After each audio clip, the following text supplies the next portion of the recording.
Hello everyone, कैसे हो आप सब। Welcome again to the class. और जैसा कि आप सभी को पता है कि ये हमारी बेसिक फिजिक्स पे बातें हो रही है कि हम फिजिक्स को क्यों पढ़ते हैं। ठीक है, तो प्रीवियस वीडियो में आपने देखा था कि हमने बातें की थी कि why we study physics, what is physics, इसके डिफरेंट डिफरेंट ब्रांचेस के बारे में हमने बात की थी। और हमने इसका अदर साइंस के साथ जो इसका रिलेशन है वो देखा था। अगर आपने वो वीडियो नहीं देखी है तो you can go and watch this video. और फिर हमने उसके बाद देखा था कि इसका हमारे डिफरेंट डिफरेंट फोर्सेस के बारे में अब हम बात कर रहे थे। एक हमने इक्विलिब्रियम भी पढ़ लिया था कि इक्विलिब्रियम क्या होता है। ये सब बातें हम आने वाली जो चैप्टर होंगे उसमें यूज करेंगे। ठीक है, आज हम देखो, हमने कल और दो फोर्सेस के बारे में बात कर ली थी। एक हमने पढ़ लिया था ग्रेविटेशनल फोर्सेस, जो कि सबसे वीकेस्ट फोर्सेस होती है और किसके बीच में लगती है, दो मासेस के बीच में जो फोर्सेस लगेगी उनको बोला जाता है ग्रेविटेशनल फोर्सेस। सपोज यहाँ पे एक मास है m1 और एक मास है दूसरा m2।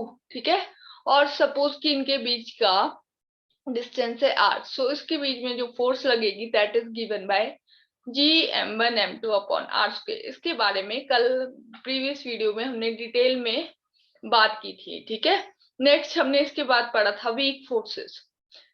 एक्चुअल में इसका नाम वीक फोर्सेस क्यों दिया गया ये भी मैंने बताया था, क्योंकि जो ये सबसे लाइटर पार्टिकल के बीच में लगती है, सबसे लाइटर पार्टिकल के बीच में। इसकी जो रेंज होती है वो कितनी होती है, 10⁻⁻15 मीटर। और बहुत ही वीक होती है ये। ठीक है, बहुत ही ज्यादा कम होती है। अगर इससे ज्यादा आप रेंज बढ़ा दोगे तो ये नहीं लगेगी, लेकिन ये वीक होने के बावजूद भी ग्रेविटेशनल फोर्सेस से थोड़ी स्ट्रांग होती है, इसलिए हमने इसको वीक फोर्सेस बोला है। बट ग्रेविटेशनल फोर्सेस से तब भी ये स्ट्रांग है। Gravitational force is the weakest force और टेंड्स अप टू इंफिनिटी। तो ये सब बातें हमने कल की थी। आज हम इसके बाद नेक्स्ट पढ़ने वाले हैं third type of force, that is our electromagnetic force. Electromagnetic force में ईएम फोर्सेस लग रही हूँ। अब देखो यहाँ पे क्या होता है, electromagnetic, one name is electro. ठीक है, इसके बारे में अलग अलग से बात कर लेते हैं कि ये क्या है। और अदर वन इज मैग्नेटिक। दो फोर्सेस है हमारे पास, इलेक्ट्रो और मैग्नेटिक। तो देखो, इलेक्ट्रो क्या होता है, electro is a name come from electricity. ठीक है, इलेक्ट्रिसिटी से आप इसको कंपेयर कर सकते हो। और इलेक्ट्रिसिटी बेसिकली क्या है, इलेक्ट्रिसिटी है फ्लो ऑफ चार्जेस। जब आपके पास चार्जेस फ्लो होते हैं, इलेक्ट्रॉन फ्लो होते हैं, ये तो पढ़ा ही होगा, उसकी वजह से हमारी इलेक्ट्रिसिटी जनरेट होती है, फ्लो ऑफ चार्जेस। ठीक है, यहाँ पे इट मींस आप इससे समझ सकते हो कि ये जो फोर्स है ये चार्जेस के बीच में एग्जर्ट करने वाली है। ठीक है, फोर्सेस बिटवीन चार्जेस, क्योंकि यहाँ हम फोर्स पढ़ रहे। ठीक है, देखो पहले तो हमें इलेक्ट्रो का मतलब समझ रहे थे, इलेक्ट्रो इलेक्ट्रिसिटी, इलेक्ट्रिसिटी मतलब फ्लो ऑफ चार्जेस। अब चार्जेस आ गया तो it means it is a force of charges. ठीक है, ओके। नाउ मैग्नेटिक, अब मैग्नेटिक तो सबने ही पढ़ा होगा, the force between magnets. This is the force between magnets. Magnet तो हम बहुत बचपन से लेकर इस चीज से खेलते भी है ना हम, दो हमारे पास चुंबक होते, चुंबक बोलते हैं मैग्नेट को। तो ये इसका एक नॉर्थ पोल होता है, एक साउथ पोल होता है। और यहाँ पे आप कुछ भी दूसरा मैग्नेट लेके आओ या फिर कोई आयरन जैसा कोई भी मेटल लेके आओ, आयरन जो कि फेरोमैग्नेटिक मेटल होती है, तो वो हमेशा उसको अट्रैक्ट करेगा। या आप मान लो कि अभी आपसे मैग्नेट लेके आए तो इसका अगर ये नॉर्थ पोल होगा तो ये रिपेल कर देगा, और अगर क्या होगा, ये रिपेल कर देगा, मतलब फोर्स इस साइड को लगेगी। ठीक है, ऐसे ही होता है। लेकिन अगर हम यहाँ पे देखो, साउथ और नॉर्थ पोल है और इसके यहाँ पे साउथ पोल को लेके आ रहे, तो क्या हो रहा है, तो ये अट्रैक्ट कर देगा। फोर्स किस डायरेक्शन में होगी, ऐसे, this one is attractive force.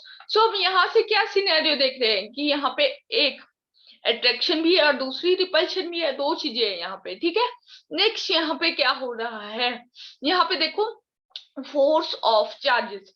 तो जैसे हमने यहाँ देखा, चार्जेस भी दो टाइप के होते हैं। ठीक है, चार्जेस भी दो टाइप के होते हैं। एक चार्ज होता है प्लस, प्लस क्यों लिख लेती हूँ, इट कैन बी एनीथिंग, क्योंकि आप केमिस्ट्री में भी देखते होंगे कि जो इलेक्ट्रॉन है वो कैसा होता है, दैट इज नेगेटिवली चार्ज, और जो प्रोटॉन होता है दैट इज पॉजिटिवली चार्ज। ये चार्ज क्या है, इसके ऊपर का चार्ज है इसके ऊपर पॉजिटिव चार्ज है। चार्ज देखो, जैसे एक मास होता है फंडामेंटल क्वांटिटी, वैसे ही चार्ज भी एक फंडामेंटल क्वांटिटी, मतलब फंडामेंटल प्रॉपर्टी है उस चीज की। अब जैसे हम बोलते हैं कि कुछ उसका मास है, तो हम मास को क्या डिफाइन करेंगे, उसका मास है, उसका वेट है, वैसे ही चार्ज है उस पे। It can be positive, it can be negative. तो ऐसे ही किसी भी बॉडी के ऊपर चार्ज हो सकता है, ठीक है। सो हम मान लेते हैं कि एक चार्ज प्लस क्यू है और एक चार्ज माइनस क्यू है। सो दो ऑपोजिट चार्ज के बीच में हमेशा अट्रैक्शन फोर्स होगी, अट्रैक्ट करेगा, फोर्स ऑफ अट्रैक्शन, ठीक है। लेकिन हमारे पास अगर दो सेम चार्जेस है, सो इनके बीच में always we have a force of repulsion, force of repulsion. So that is all. अब इन दोनों को ही क्या बोला गया है, इलेक्ट्रोमैग्नेटिक फोर्स। तो यहाँ हमने पढ़ लिया, ये देखो इन दोनों के बीच में फोर्स ऑफ अट्रैक्शन, यहाँ भी फोर्स ऑफ रिपल्शन हो जाएगी अगर सेम सेम है, और यहाँ फोर्स ऑफ अट्रैक्शन हो जाएगी अगर डिफरेंट डिफरेंट है, ठीक है। सो ये सब हमने चीजें सीखी यहाँ से कि व्हाट इज इलेक्ट्रोमैग्नेटिक फोर्स, ठीक है। तो अब थोड़ा सा लिख लेते हैं, the force between the two charges and two magnet. The force between two charges, the force between two charges is called electrostatic force. कैसी फोर्स बोलेंगे इसको, electrostatic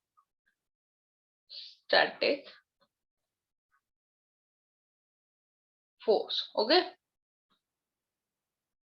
and now next one is the force between two magnets, is called as magnetostatic force, ठीक है। Magnetostatic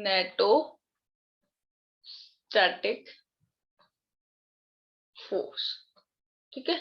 ये हमने दो चीजें पढ़ी कि व्हाट इज इलेक्ट्रोस्टैटिक और मैग्नेटोस्टैटिक फोर्स। देखो यहाँ पे static, why we use the word static, क्योंकि ये अभी तक हमने मूव नहीं कराया। हम ये सब चीजें अपने +2 में पढ़ेंगे कि जब हम इनको मूव कराते हैं तो क्या सिनेरियो हमारे पास होता है, ठीक है। अभी के लिए ये बातें ध्यान रखो, क्योंकि हम भी बहुत छोटी छोटी चीजों से आगे बढ़ रहे हैं, तो ये सब चीजें पता होनी चाहिए जस्ट जनरली। बाकी हम डिटेल में इसके बारे में डिस्कशन करेंगे अपनी +2 क्लास में, ठीक है। So देखो, force between two charges electrostatic force, और force between two magnet magnetostatic force, ठीक है। अब हमने फोर्स पढ़ लिया। सॉरी फॉर द लाइटनिंग, यहाँ पे लाइटिंग की प्रॉब्लम है, 2 मिनट, जस्ट वेट।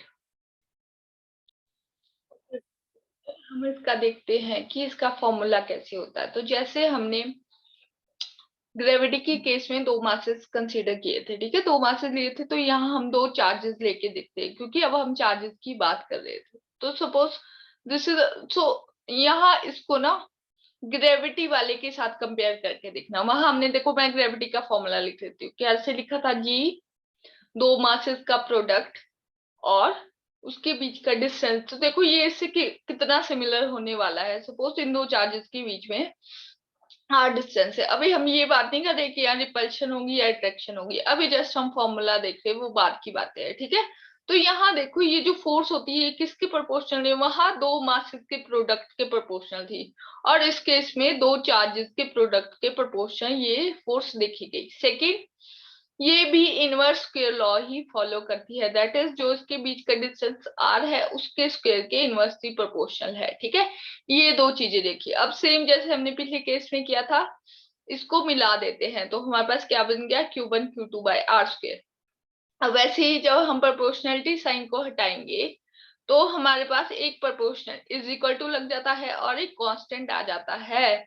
और ये कांस्टेंट ऐसा होता है कि जो इस फोर्स की इक्वेशन को पूरी तरह से सेटिस्फाई कराए। जो ये इक्वेशन है इसमें थोड़े एरर रह जाते हैं, ठीक है, ये एग्जैक्टली मैच नहीं करती। लेकिन जब हम इस कांस्टेंट को यहाँ पे इंक्लूड कर रहे हैं, तो इट मींस ये इससे एग्जैक्टली मैच करिए। तो हमारा जो बन गया, हमारी जो फोर्स आ गई वो क्या आ गई, force is equal to k Q1 Q2 upon r square. और यहाँ k क्या होता है, देखो यहाँ k क्या होता है, k is equal to 1 upon 4 pi epsilon naught, और एप्सिलॉन इज एब्सोल्यूट परमिटिविटी। ये सब चीजें हम डिटेल में पढ़ने वाले हैं, डोंट वरी। एब्सोल्यूट परमिटिविटी, ठीक है, सॉरी यहाँ पे लाइट का थोड़ा सा इशू है, यू हैव टू एडजस्ट, ठीक है, थोड़ी वीडियो क्लियर नहीं है। ओके, तो एब्सोल्यूट परमिटिविटी, और जो इसका फॉर्मूला होता है वो क्या होता है, absolute permittivity 8.85 into 10 raised to the power -12 newton metre square coulomb -2। I hope it is clear to all of you. तो ऐसे करके हम लिखेंगे। तो फोर्स को अगर हम यहाँ पे वैल्यू पुट कर दे तो कैसे लिख देंगे, 1/4 Q1 Q2 by R square, ठीक है। सो ये हमारी फोर्स होगी इलेक्ट्रोमैग्नेटिक के केस में। सो दिस फोर्स, अब हम इसकी प्रॉपर्टीज देखेंगे। हर केस में हम जब फोर्सेस फाइंड आउट कर रहे हैं तो उसकी प्रॉपर्टीज देख रहे, तो हम इसकी भी प्रॉपर्टीज देख लेंगे कि इसकी क्या प्रॉपर्टीज है, ठीक है। सो इसकी जब हम प्रॉपर्टीज देखेंगे, सबसे पहली प्रॉपर्टी है it obey the inverse square law, ठीक है। ये हमने ग्रेविटी वाले में भी पढ़ी थी, obey the inverse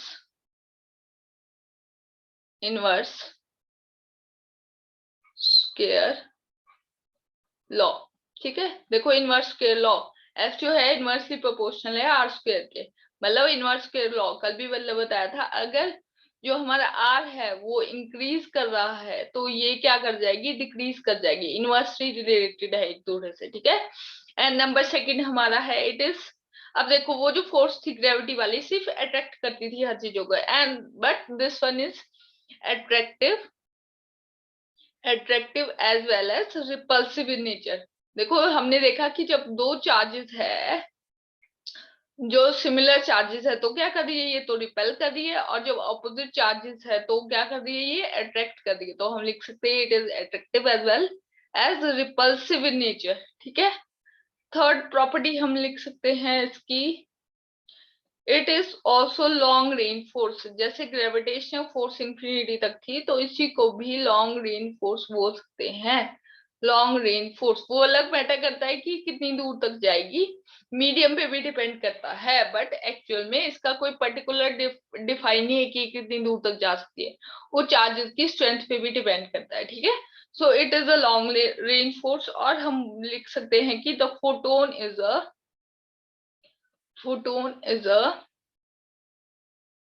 exchange particle. Photon is a exchange particle. Okay, exchange particle.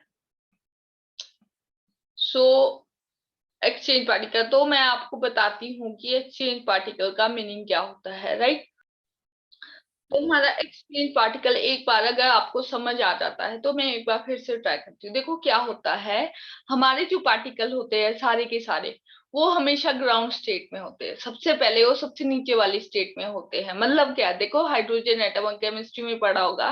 So hydrogen atom में क्या होते हैं, ये न्यूक्लियस होता है और यहाँ पे दो इलेक्ट्रॉन होते हैं, कौन सी शेल में, के शेल में। अब उसके बाहर भी तो शेल होती है, एल भी होती है, लेकिन वो सारी एम्प्टी होती है। तो सबसे पहले वो देखो के शेल में डिफाइन किए गए, तो के शेल उसकी ग्राउंड स्टेट है, होती है, ठीक है। अब देखो जब वो के शेल में है, ग्राउंड स्टेट में है, मतलब उसके पास मिनिमम एनर्जी है, मिनिमम एनर्जी है। अब क्या होता है, हमारे पास एक फोटोन आता है। फोटोन क्या होता है, फोटोन एक टाइप का पार्टिकल है जिसके पास एनर्जी होती है in the form of light.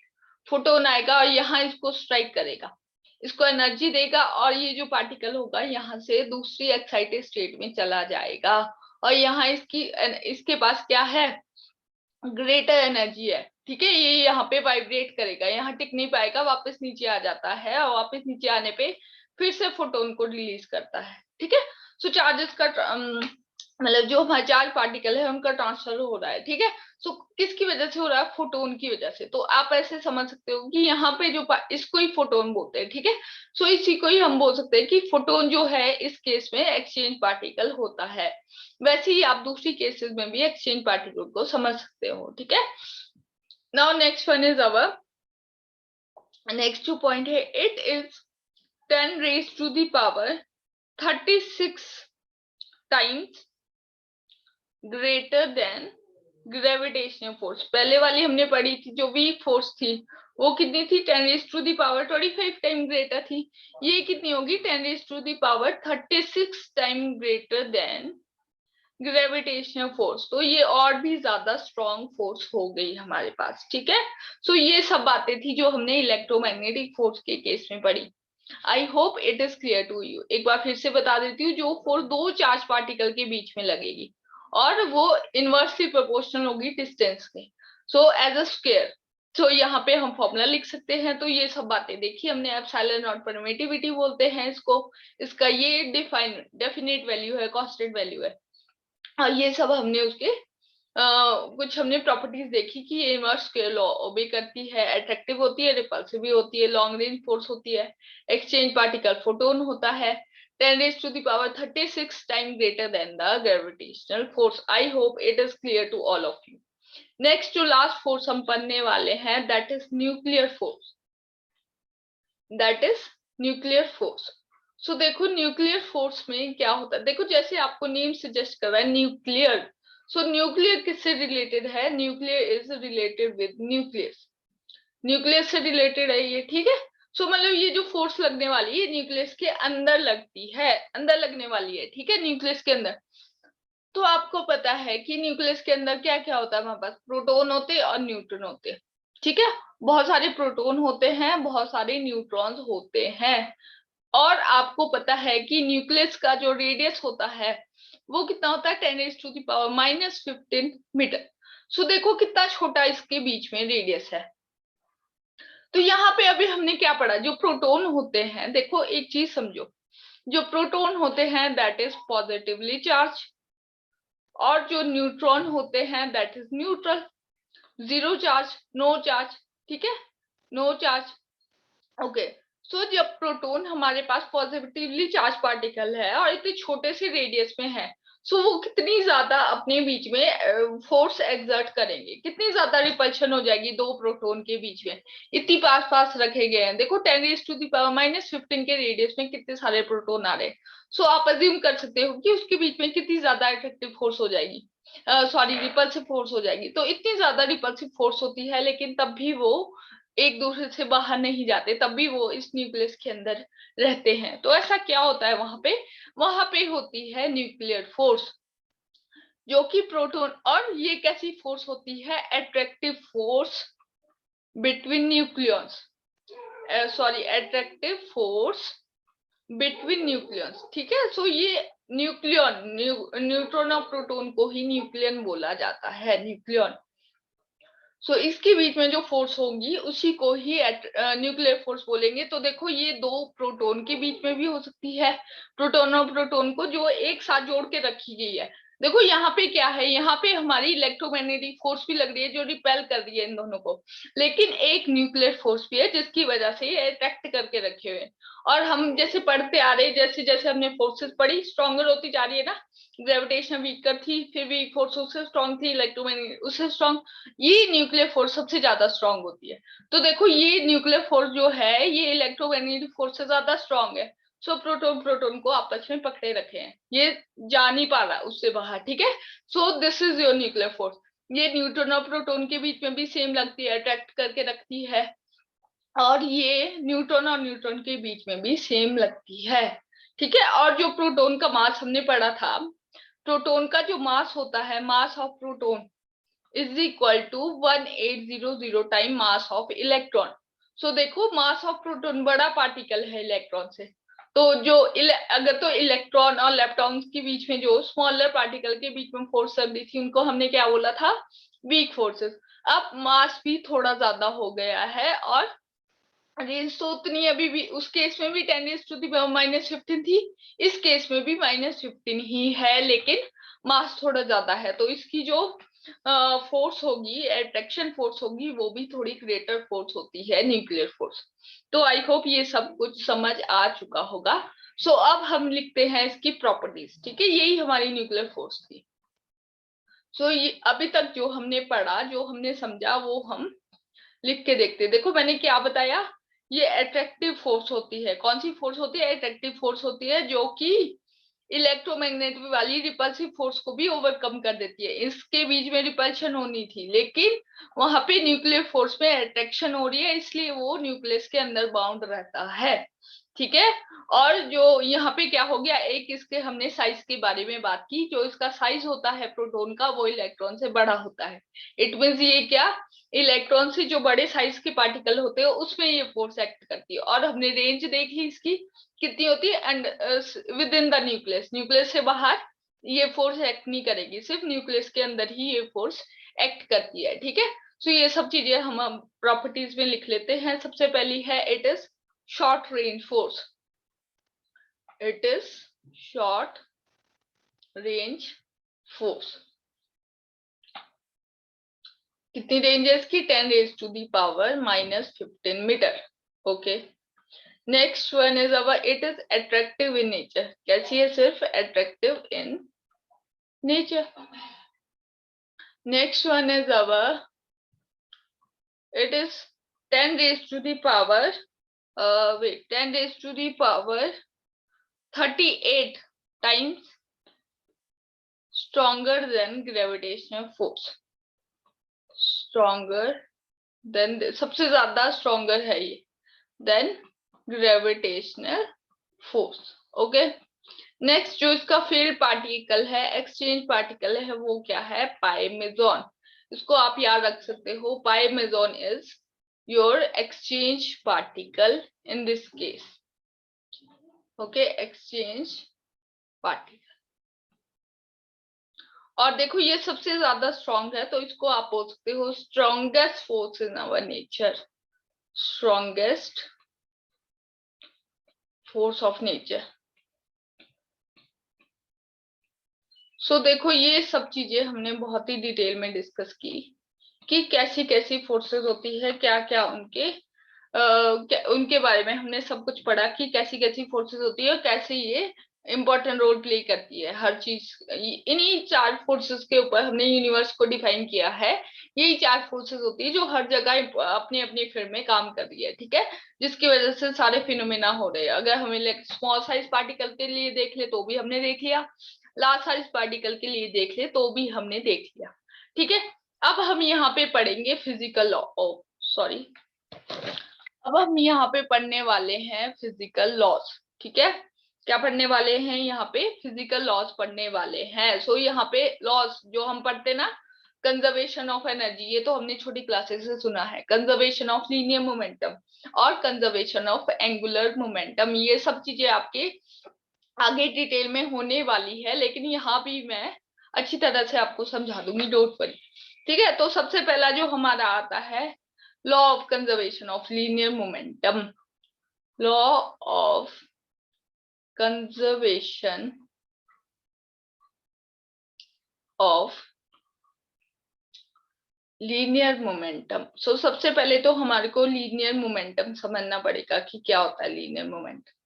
ठीक है। देखो हम सबको पता होगा कि कुछ चीज होती है स्पीड, जिसको हम v से डिनोट करते हैं। ठीक है। ये सब पता होती है, छोटी छोटी चीजें है वेलोसिटी। ठीक है।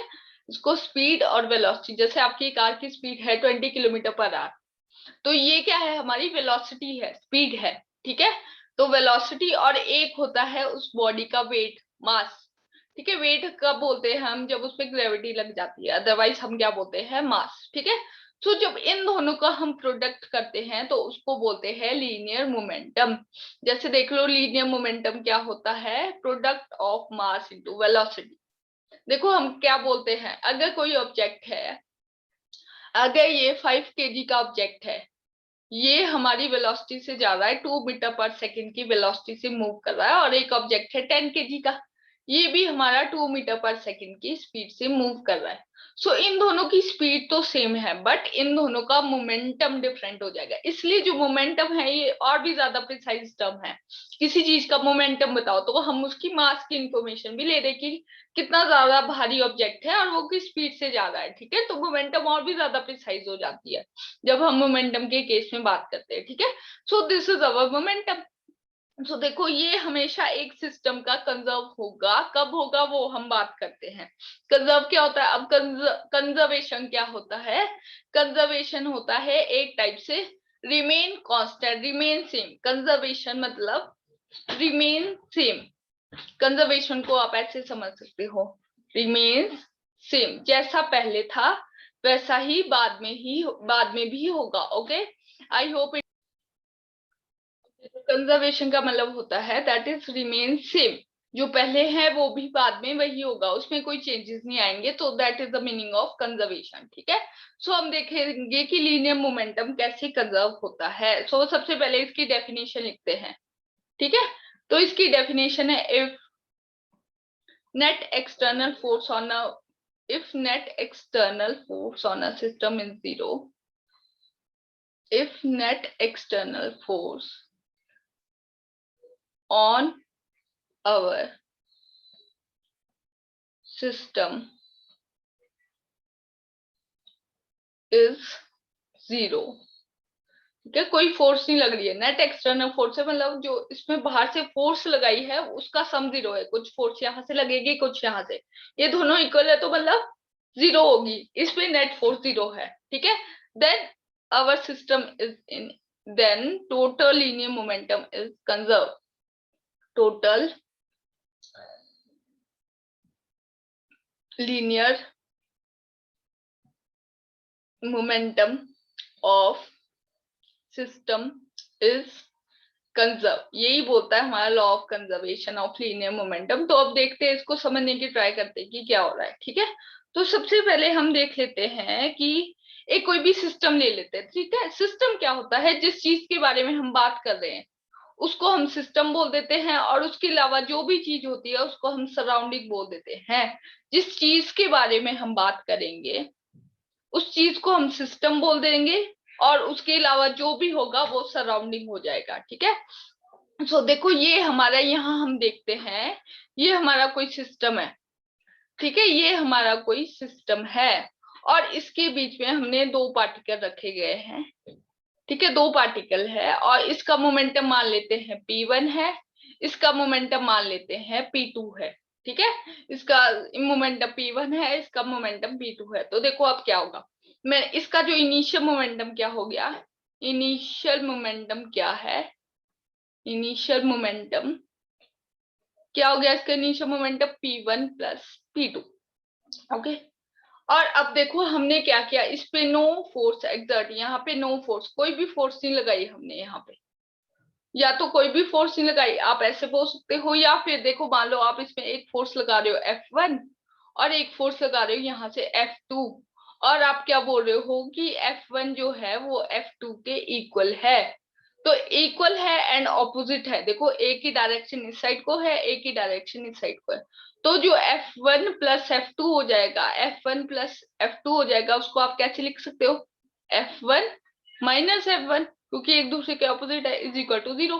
सो या फिर नो फोर्स या फिर net force is equal to zero. So उस केस में जो फाइनल मोमेंटम रहेगा आपका वो क्या हो जाएगा, वो भी आपका P1 प्लस P2 ही रहेगा। That is your law of conservation of linear momentum. ठीक है, यही हमारी डेफिनेशन है, इसके बारे में और डिटेल में आगे जब चैप्टर आएगा तब बात करेंगे। अभी जब जस्ट हम लॉ देख रहे हैं कि अगर नेट एक्सटर्नल फोर्स जीरो है, बाहर से जो फोर्स लगा रहे हैं उसका मतलब है एक्सटर्नल, अंदर से तो इसमें फोर्सेस देखेंगे, अंदर से कोई अगर एक दूसरे के साथ इंटरेक्ट भी कर रहे होंगे, कोलिजन कर रहे हो, तो वो सब हम बात नहीं कर रहे, हम बात कर रहे हैं एक्सटर्नल फोर्स की जो हम बाहर से अप्लाई करेंगे।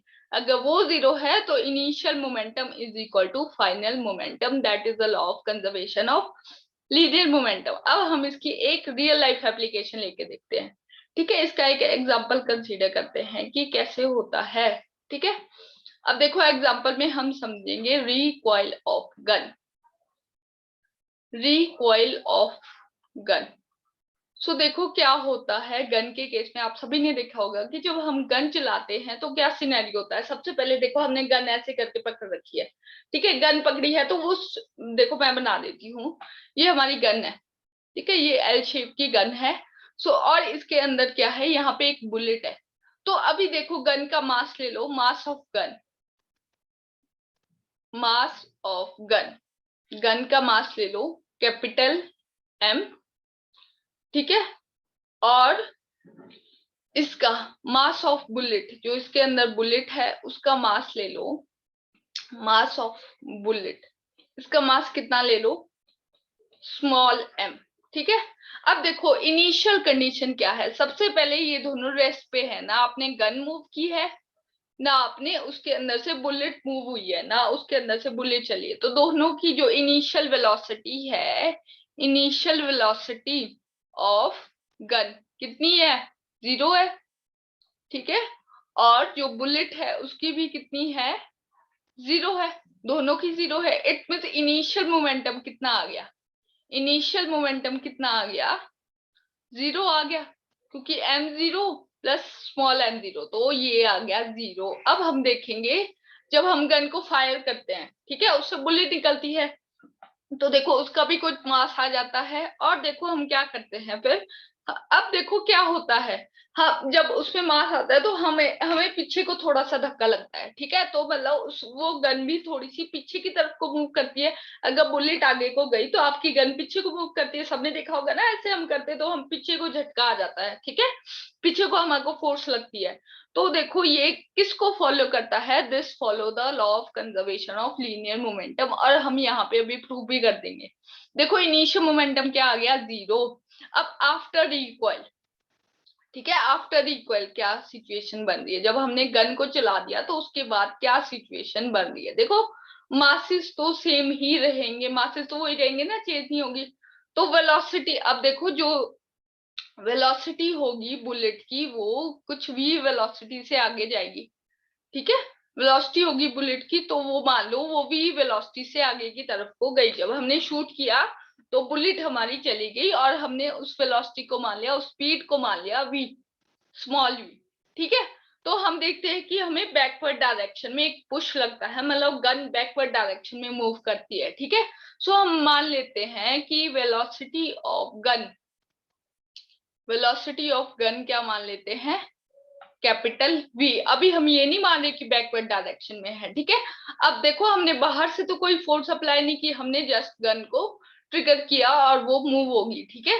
सो ये सारी इसकी इंटरनल फोर्सेस के थ्रू वर्क हुआ, ठीक है, हमने बाहर से तो मूव नहीं कराया ना गन को, बाहर से मतलब इंटरनल, ठीक है, हमने उस ट्रिगर को प्रेस करने के लिए हमने फोर्स लगाई, लेकिन बाहर से तो हमने मूव नहीं कराया, हमने गन को खुद तो पीछे बैकवर्ड डायरेक्शन में नहीं पुल किया, वो सब खुद से हो रहा है, ठीक है। सो देखो यहाँ ले लेते हैं velocity of a gun v और velocity of a bullet small v, तो देखो अब हमारे पास क्या हो रहा है, फाइनल मोमेंटम क्या आ जाएगा, final momentum should also be equal to 0, final momentum भी 0 ही रहना चाहिए, क्योंकि नेट एक्सटर्नल फोर्स 0 है, ठीक है। सो देखो इनिशियल मोमेंटम 0 था, तो final momentum mass into mass of bullet into velocity of bullet plus mass of gun into velocity of gun, यही हो गया ना गन का मोमेंटम, और गन का मोमेंटम और बुलेट का मोमेंटम किसके इक्वल होना चाहिए, 0 का, क्योंकि इनिशियल मोमेंटम भी 0 था। तो यहाँ से देखो हमारे पास क्या आ गया, m small v is equal to minus of capital M capital V। यहाँ से कैपिटल V की वैल्यू लिख सकते हो m upon minus m upon v, so small v, ठीक है, और ये कैपिटल V। तो यहाँ से आप एक चीज क्या देख रहे हो कि ये नेगेटिव साइन ऊपर लगा दो, कि जो वेलोसिटी v अगर गन की डायरेक्शन इस साइड को है, सो हमारी जो गन अगर बुलेट की डायरेक्शन ऐसे को आ रही है, पॉजिटिव डायरेक्शन में आ रही है, तो गन की किस साइड को आएगी, नेगेटिव डायरेक्शन में। ये हमने एक चीज देखी यहाँ से, ठीक है, ओके। और दूसरी चीज हम क्या देखते हैं, देखो ये जो बुलेट का मास होगा ये बहुत ही स्मॉल होता है, और जो गन का जो मास होगा उसके कंपैरिजन में ज्यादा होता है, तो देखो ये ज्यादा मास है, ये स्मॉल मास है, तो ये क्वांटिटी जनरली बहुत ही छोटी आएगी, ठीक है। तो आप देख सकते हो कि पीछे को बुलेट बेशक ज्यादा दूर तक जाती है, लेकिन हम पीछे को जो बैकवर्ड डायरेक्शन में हमको धक्का लगता है वो बहुत ही कम होता है, ठीक है। सो इससे आप, this is the real life application of your momentum conservation. I hope ये सब चीजें आपको क्लियर होगी। नेक्स्ट हम करेंगे conservation of energy, next topic है हमारा conservation of energy, okay, conservation of energy, alright. अब हम देखते हैं what is conservation of energy. देखो तो कंजर्वेशन ऑफ एनर्जी क्या बताता है, that energy can neither be created not be destroy. ये सब हमने पुरानी क्लासेस में भी पढ़ा है, ठीक है। ये सब हम छोटे से लेकर पढ़ते आ रहे हैं। Energy can neither be created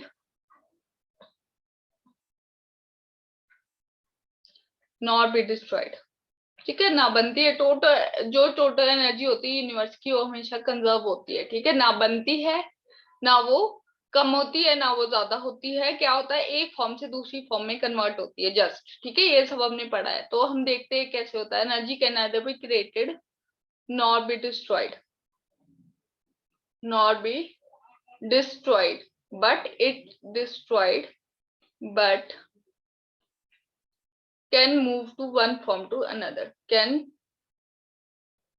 change या ट्रांसफर, कुछ भी लिख सकते हो, ठीक है। चेंज या transfer from one form to another, ये हमारा कंजर्वेशन ऑफ एनर्जी बोलता है, ठीक है। तो ये जो हमारा सिनेरियो हो रहा है, अब ये किसी भी केस में मान सकते हो आप, ठीक है। अगर एक सिस्टम ले लो तो उस केस में आप मान सकते हो, अगर पूरा का पूरा यूनिवर्स ले लो तो उस केस में भी आप मान सकते हो, ठीक है। तो यहाँ पे एक सिस्टम लेके देखते हैं। अगर ये सिस्टम की जो इनिशियल एनर्जी होगी, तो जब आप किसी भी सिस्टम पे काम करोगे उसके बाद जो उसकी फाइनल एनर्जी होगी वो सेम रहती है, मतलब या तो वो कन्वर्ट हो जाएगी या फिर सेम रहेगी, ठीक है। सो इसका एक एग्जांपल लेके देखते हैं, ठीक है। सपोज ये this one is your ground या फिर this one is your earth, और यहाँ पे एक पार्टिकल है, मास m का एक पार्टिकल रखा गया है at a height of h, ठीक है। हाइट h पे पार्टिकल रखा गया है और ये कहाँ पे है, वेलोसिटी इज इक्वल टू 0 पे है। सो देखो पोजीशन के साथ कौन सी एनर्जी होती है, पोजीशन के साथ। ये अभी इसकी कुछ पोजीशन है ना, हाइट h पे ये मास m रखा गया है, अर्थ से हाइट h पे रखा गया है, तो इसकी पोजीशन है कुछ हाई अर्थ के रिस्पेक्ट में, ये किसी पोजीशन पे रखा गया है। सो इसकी पोजीशन के रिस्पेक्ट में जो एनर्जी होती है उसको बोला जाता है पोटेंशियल एनर्जी, ठीक है। सो इसकी पोटेंशियल एनर्जी है, और वो कितनी, अभी मान लो ये सब फॉर्मूलाज हम पढ़ेंगे, लेकिन अभी मान लो कि वो एनर्जी कितनी है, mgh वो एनर्जी होती है, ठीक है। अब क्या हो जाता है, जब इसका हम देखो, अब क्या किया हमने, इसका फ्री फॉल करवा दिया, मतलब इसको हमने छोड़ दिया, यहाँ से फ्री फॉल करवा दिया। अब फ्री फॉल करने लगेंगे, ये जो है देखो ये नीचे आ रहा है, अब देख लो इस यहाँ पे देख लो, यहाँ पे जब ये पहुंच जाएगा किसी टाइम इंटरवल पे, देख लो किसी टाइम टी पे यहाँ पहुंच जाएगा, ठीक है। At time t, at time t हम देखते हैं क्या सिनेरियो हमारे पास है। एट टाइम टी पे क्या हो रहा है, ये ऑब्जेक्ट कहीं यहाँ पे पहुंच गया। सो उस टाइम पे देखो जो हाइट होगी वो कम होगी, h1 होगी ना। सो पोटेंशियल एनर्जी क्या होगी, mgh1 होगी, जो कि mgh से छोटी है, क्योंकि m भी सेम है, g भी सेम है, लेकिन h और h1 का डिफरेंस आ गया, h1 छोटा है।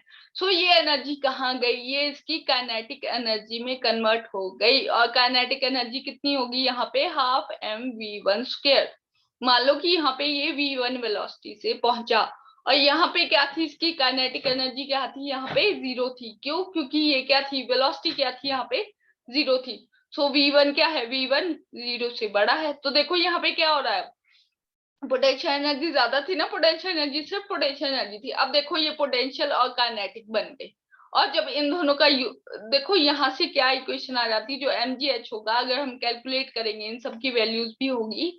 सो mgh1 plus half mv square के इक्वल ही ये सब आता है, ऑलराइट। अब देखो एट टाइम टी पे, ये टाइम t1 पे मान लो, अब एट टाइम t1 पे क्या सिनेरियो हो रहा है, देखो जो पोजीशन होगी वो तो 0 पे आ गई, तो पोटेंशियल एनर्जी कहाँ होगी, 0 पे हो गई। और काइनेटिक एनर्जी क्या होगी, अब यहाँ तक पहुंचते से वेलोसिटी बढ़ रही है, जैसे जैसे नीचे आ रहा है, मान लो कि यहाँ पे वेलोसिटी होगी v, और तो काइनेटिक एनर्जी क्या हो जाएगी, हाफ mv स्क्वायर। और यहाँ पे क्या होगा, जो आपका v है वो v1 से बड़ा है, v जो है वो v1 से बड़ा होता है, जैसे जैसे आप फ्री फॉल होता जाता है उसकी स्पीड बढ़ती जाती है, ठीक है।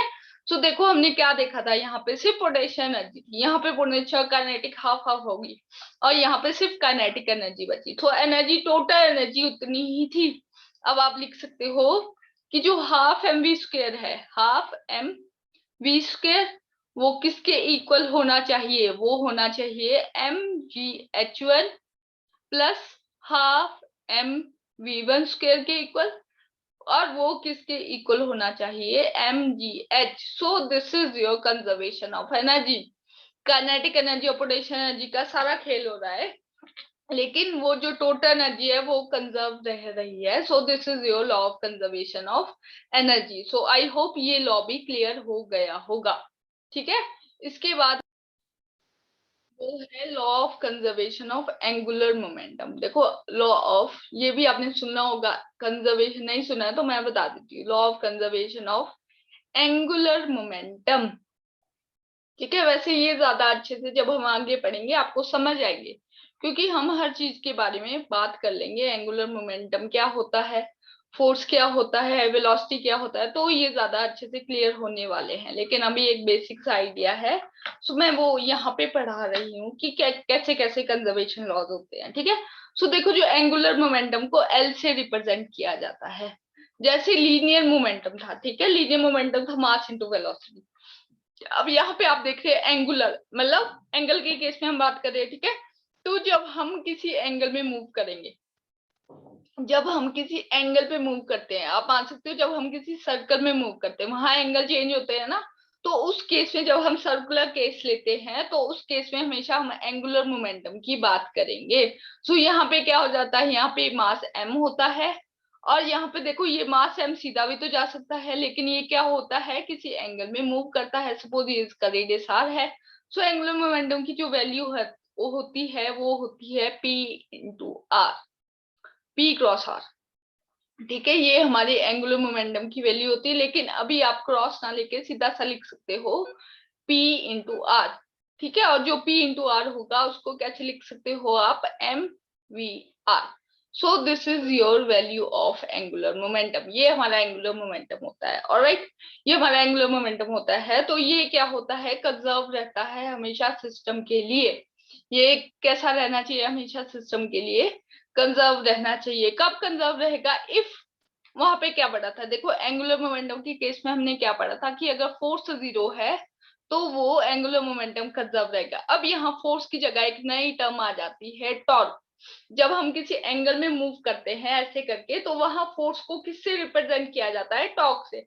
वहां फोर्स नहीं लग रही होती, वहां टॉर्क लग रहा होता है, एक रोटेशनल फोर्स लग रही होती है। मतलब वहां फोर्स, अब देखो रोटेशन हो रही है ना, यहाँ हम सर्कल में मूव कर रहे, सो वहां पे क्या होता है, एक रोटेशनल फोर्स लगती है, ठीक है। सो वहां हम फोर्स ना लेके रोटेशनल फोर्स लेते हैं, तो उसको क्या बोला जाता है, टॉर्क। और उसका फॉर्मूला भी क्या होता है, एफ आर, ठीक है। जैसे angular momentum p into r हो गया ना, वैसे टॉर्क एफ आर होता है। तो यहाँ पे क्या उसकी तरह सेम होगा, if net torque is equal to zero, अगर टॉर्क नेट के आ जाए, जीरो हो जाए, in this case your angular momentum remain conserve, constant रहता है। तो वहां पे हमने क्या बोला था कि if net force zero, so linear momentum conserve. यहाँ पे क्या बोल दिया, अगर नेट टॉर्क जीरो तो एंगुलर मोमेंटम कंजर्व, ठीक है। ये होता है law of conservation of angular momentum. अब इसके एक एग्जांपल देख लेते हैं इसको समझने के लिए। अब देखो हमने क्या बोला, एंगुलर मोमेंटम जहां हम किसी सर्कल में या किसी एंगल में मूव कर रहे होंगे। तो इसका रियल लाइफ एग्जांपल लेके देखते हैं, ठीक है। अब देखो क्या होता है, ये हमारी एक इलिप्टिकल ऑर्बिट है, ये हमारा सन हो गया, और ये हमारी अर्थ मूव कर रही है, ठीक है। तो देखो ये इलिप्टिकल ऑर्बिट में मूव करती है, इतना तो पता ही होगा, नहीं पता है तो इसको मान लो। ऐसा ही होता है, इलिप्टिकल ऑर्बिट में हमारी अर्थ मूव करती है। सपोज यहाँ से इसका रेडियस है r1, अब इलिप्टिकल है, सर्कल नहीं है, तो रेडियस चेंज हो जाएगी। यहाँ पे इसका रेडियस है r2, और क्या मान लेते हैं कि जो r1 है वो बड़ा है r2 से। तो देखो यहाँ जब हमारी अर्थ यहाँ होती है, सो उसकी जो वेलोसिटी हो जाती है वो क्या हो जाती है, v1। और यहाँ मान लो अब यहाँ पहुंच गई है, तो उसकी वेलोसिटी होगी v2। वेलोसिटी चेंज हो जाएगी, क्यों, क्योंकि इस सिस्टम को देख रहे हैं, यहाँ पे टॉर्क क्या है, जीरो, कोई भी बाहर से फोर्स नहीं लग रही है, टॉर्क जीरो है। सो उस केस में जो m v1 r1 होना चाहिए वो कितना होना चाहिए, m v2 r2 के इक्वल ही होना चाहिए। एंगुलर मोमेंटम दोनों का कंजर्व होना चाहिए। तो इसका मतलब क्या है कि v1 r1, देखो m तो सेम है, तो v2 r2 के इक्वल होना चाहिए। इसका मतलब क्या है कि जो आपकी वेलोसिटी देखो v1 अपॉन v2 क्या लिख सकते हो आप, r2 अपॉन r1 लिख सकते हो, ठीक है, यही आएगा ना यहाँ से। तो इससे आप क्या देख रहे हो कि जो आपकी वेलोसिटी है वो इनवर्सली प्रोपोर्शनल होनी चाहिए रेडियस के। मतलब यहाँ पे रेडियस ज्यादा होगा, यहाँ पे रेडियस ज्यादा होगा, रेडियस का मतलब है सन और मास के बीच में डिफरेंस, सन और मास के बीच का जो डिस्टेंस होगा, मास मतलब अर्थ, मास मतलब अर्थ का मास, ठीक है। सो जहाँ पे रेडियस ग्रेटर है वहां पे जो वेलोसिटी है वो क्या है, स्मॉलर। ऐसा ही हमारे पास होता है जब हम सन से दूर होते हैं तो वो जो हमारी अर्थ होती है ज्यादा वेलोसिटी से मूव कर रही होती है, और जब हम सॉरी कम वेलोसिटी से मूव कर रही होती है, और जब हम पास आ जाते हैं तो वो ज्यादा वेलोसिटी से मूव करती है। क्यों? To conserve the angular momentum of a system. So I hope this one is also clear to you. देखो यहाँ पे angular momentum conserve कराना था, मतलब यहाँ का angular, आप किसी भी पॉइंट को ले सकते हो, आप r2 इसको मान लो, इसको r2 मान लो। सो हर जगह पे इसका एंगुलर मोमेंटम कंजर्व होना चाहिए। तो मास तो सेम है, मास का कोई फर्क नहीं पड़ेगा। तो डिफरेंस किस में आएगा, वेलोसिटी और उसके रेडियस के बीच में। तो वो इस टाइप से एडजस्ट होता है कि टोटल जो मल्टीप्लिकेशन होगी वो हमेशा सेम रहेगी। पर ये कब केस है, जब एक्सटर्नल टॉर्क जीरो है। So this is your conservation of angular momentum. I hope this one is also clear to all of you. तो यहाँ तक हमने जो फर्स्ट पार्ट था, जो बेसिक पार्ट था, वो हमने कंप्लीट कर लिया। अब ये हमारा सब कुछ कंप्लीट हो चुका है, बेसिक फिजिक्स। अब यहाँ से हम जो अपना ये नीट के प्रोस्पेक्टिव से भी इम्पोर्टेंट है वो हम पढ़ेंगे। और क्या पढ़ेंगे अब हम नेक्स्ट वीडियो में, हमारे यूनिट्स एंड मेजरमेंट को स्टार्ट कर देंगे। अब देखो हर चीज में हम यूनिट का यूज करते हैं, तो ये सब स्टार्ट कर देंगे। आई होप यहाँ तक सारा क्लियर है। हमने क्या पढ़ा, दो जो फोर्सेस थी उसके बारे में पढ़ा, और हमारे कंजर्वेशन लॉ इस वीडियो में हमने बिल्कुल आसानी से देखे। एक कंजर्वेशन ऑफ लीनियर मोमेंटम, ये कब होता है, जब फोर्स जीरो होती है। दूसरा कंजर्वेशन ऑफ एनर्जी, देखा कि टोटल काइनेटिक एनर्जी और पोटेंशियल एनर्जी हमारी हमेशा कंजर्व होगी। यही होता है ना total energy, kinetic plus potential, ठीक है, हमेशा कंजर्व रहेगी। और तीसरा हमने देखा कि लीनियर मोमेंटम कांस्टेंट रहेगा अगर कंजर्व रहेगा, अगर नेट एक्सटर्नल टॉर्क जीरो होगा। आई hope this one is all clear to you. So thank you so much for watching the video. Thank you so much. Okay, so I'm ending the class.